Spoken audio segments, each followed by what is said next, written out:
అమరావతి నిర్మాణానికి తమ ప్రోత్సాహాన్ని అందిస్తూ నేనున్నానంటూ భరోసా ఇస్తూ ఈ కార్యక్రమానికి ముఖ్య అతిథిగా విచ్చేసిన గౌరవ ప్రధానమంత్రి మాన్యశ్రీ నరేంద్ర మోదీ గారికి ఆంధ్రప్రదేశ్ ప్రజల తరపున ఆర్థిక స్వాగతం పలుకుతున్నాను.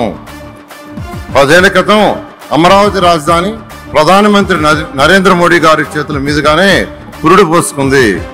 మళ్ళీ తిరిగి 10 ఏళ్ల తర్వాత అమరావతి పునఃప్రారంభం కూడా ప్రధానమంత్రి నరేంద్ర మోడీ గారి చేతుల మీదుగానే జరుగుతుండటం మన అదృష్టం.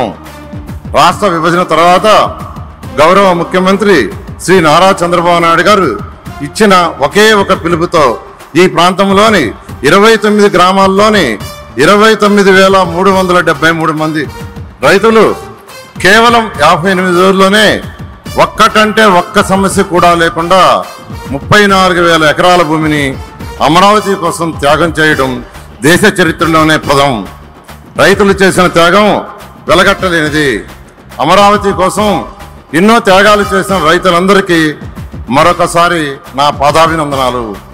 ప్రపంచంలోనే టాప్ 5 రాజధానిలో అమరావతిని ఒక రాజధానిగా నిర్మించాలనే లక్ష్యంతో 2014-19లోనే 41,000 కోట్ల విలువైన పనులు ప్రారంభించాం. దాదాపు 9,000 కోట్ల విలువైన పనులు పూర్తి చేశాం. గత ప్రభుత్వం నిర్వహణతో గడిచిన 5 ఏళ్లలో రాజధాని నిర్మాణ పనులు పూర్తిగా నిలిచిపోయినాయి. అధికారంలోకి వస్తే అమరావతిని పూర్తి చేస్తామని కూటమి పార్టీల తరఫున ఎన్నికల ముందు చెప్పాం. ప్రధానమంత్రి గారి ఆశీస్సులతో ముఖ్యమంత్రి చంద్రబాబు నాయుడు గారి సారథ్యంలో 3 ఏళ్లలో అమరావతి నిర్మాణ పనులు పూర్తి చేసేలా పక్కా ప్రణాళికతో ముందుకెళ్తున్నాం. ప్రజలకు ఇచ్చిన హామీని నిలబెట్టుకుంటాం.